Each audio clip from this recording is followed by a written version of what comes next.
Hi, we're about to go to museum to witness this painting.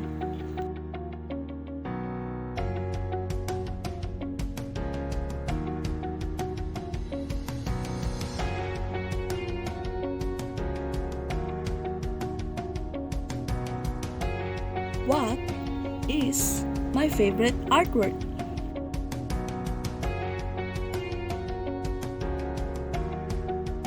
One of the best-known paintings in the country, who won Luna's Spoliarium, brought historical triumph not just to Luna, but also to the Philippines in 1884. Spoliarium was the name given to the Roman Colosseum basement where fallen gladiators were thrown in after combat, which is depicted in the life-size piece.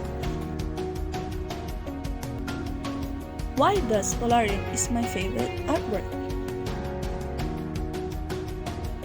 Spoliarium was the kind of painting that lent itself to the patriotic needs of the Filipinos, and on which Rizal and others projected as a nationalistic symbolism that helped rouse the Filipinos to rise up against the political oppression of their Spanish colonizers. That's 1 minute and see you tomorrow.